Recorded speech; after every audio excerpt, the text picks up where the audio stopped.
প্রায় ১.৫ সহস্রাধিক ছাত্র জনতার প্রাণ কেড়ে নিয়ে অবশেষে ফ্যাসিস্ট শেখ হাসিনা ভারতে পালিয়েছে ৫ আগস্ট দুপুরে। এ খবর ছড়িয়ে পড়তেই দেশজুড়ে রাজপথে নেমে আসে লাখ লাখ মানুষ।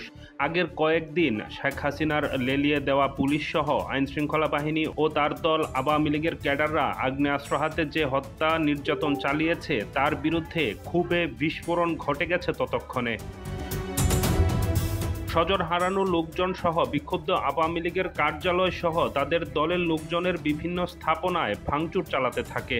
হাসিনার ফ্যাসিবাদের প্রতীক হয়ে ওঠা তার বাবা শেখ মুজিবুর রহমানের বিভিন্ন মূর্তি ও ভাস্কর্য ভাঙচুর হতে থাকে দেশের বিভিন্ন স্থানে।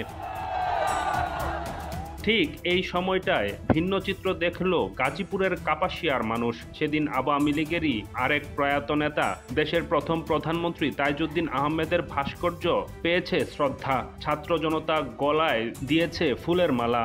এখন পর্যন্ত সেই ভাস্কর্য কাপাসিয়ায় দাঁড়িয়ে আছে মাথা উঁচু করে।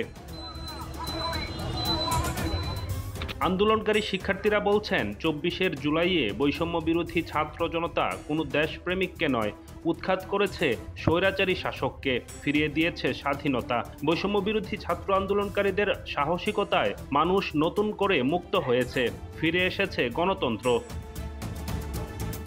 তারা বলছে, তাজউদ্দিন আহমেদ আওয়ামী লীগের রাজনীতির সঙ্গে থাকলেও দলমত নির্বিশেষে মানুষ তাকে ভালোবাসে। তার প্রমাণ জুলাই গণ অভ্যুত্থান চলাকালে ছাত্র জনতার পাহারায় রক্ষা করা হয় তার ভাস্কর্য। স্বৈরাচারী সরকারের দেশত্যাগ ও পতনের পর ছাত্র জনতা গাজীপুরের কাপাসিয়ায় শহীদ তাজউদ্দিন আহমেদের ভাস্কর্যের সামনে আনন্দ উল্লাস করে।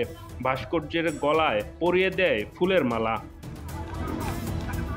শহীদ তাজউদ্দিন আহমেদকে বাংলাদেশের স্বাধীনতা যুদ্ধের অকুতোভয় সৈনিক ও জাতির উজ্জ্বল নক্ষত্র হিসেবে স্মরণ করা হয়।